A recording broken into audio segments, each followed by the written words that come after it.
अस्सलामु अलैकुम वरहमतुल्लाहि ताला वबरकातुहू। एक सवाल ये आया है कि रमज़ान के आखिरी अशरे में किसी ने मस्जिद के अंदर एतिकाफ़ करना शुरू किया और पहले ही दिन उसने अपना एतिकाफ़ तोड़ दिया, तो उस पर कितने दिनों का एतिकाफ़ करना वाजिब है?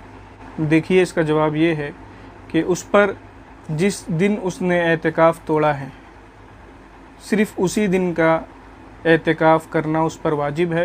पूरे 10 दिनों का एतिकाफ़ करना उस पर वाजिब नहीं है। हुज़ूर सदरुश शरिया मुफ्ती अमजद अली आज़मी रहमतुल्लाहि ताला अलैह बहार शरीयत में फरमाते हैं, एतिकाफ़ मसनून कि रमज़ान की पिछली 10 तारीख़ों तक के लिए बैठा था, उसे तोड़ दिया, तो जिस दिन तोड़ा फ़कत उस एक दिन की क़ज़ा करे, पूरे 10 दिनों की क़ज़ा वाजिब नहीं है।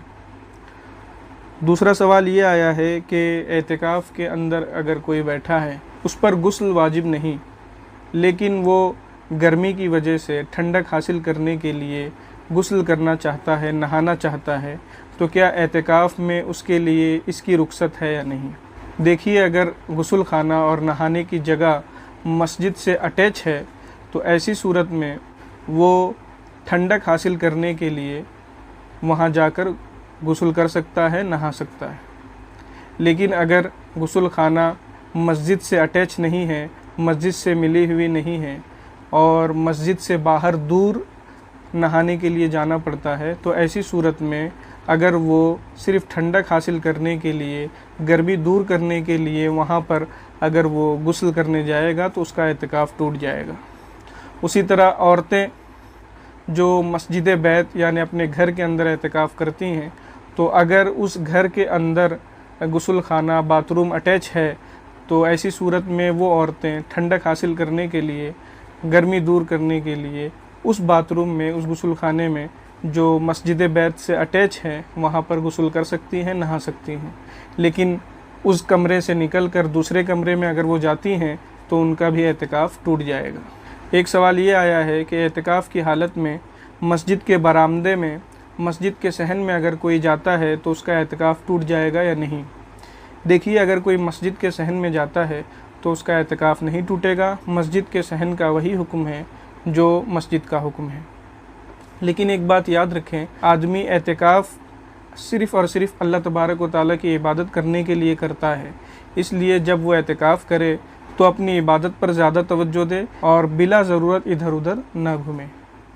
अगला सवाल भी एतिकाफ़ से ही मुताल्लिक़ है। मुझे ये बताइए कि एतिकाफ़ की हालत में कहाँ कहाँ जाने की इजाज़त है और कहाँ कहाँ जाने की इजाज़त नहीं।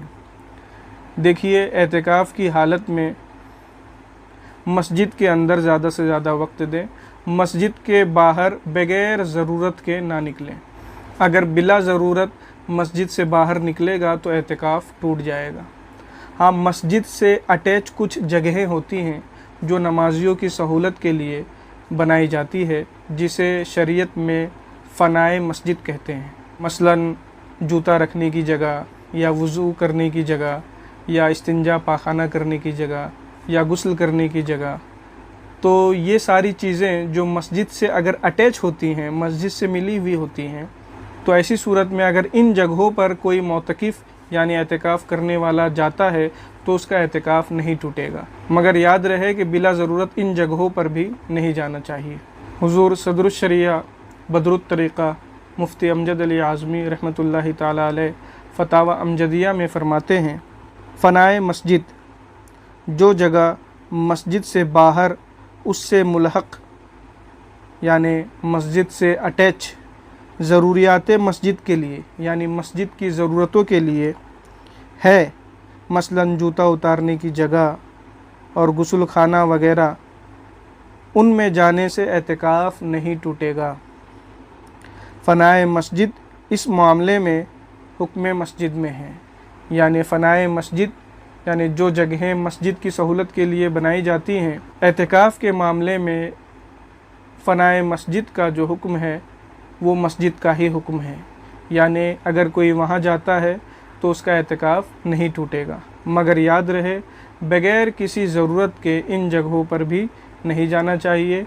زیادہ سے زیادہ معتکف کو یعنی اعتکاف کرنے والے کو چاہیے کہ وہ اپنی زیادہ تر توجہ وہ اللہ تبارک و تعالیٰ کی عبادت کرنے پر کرے، نماز پڑھے، قرآن پڑھے، درود شریف پڑھے یا دیگر وظائف پڑھے، وظیفہ پڑھے، بغیر کسی ضرورت کے ادھر ادھر نہ گھومے، فنائے مسجد میں بھی بغیر ضرورت کے نہ جائے۔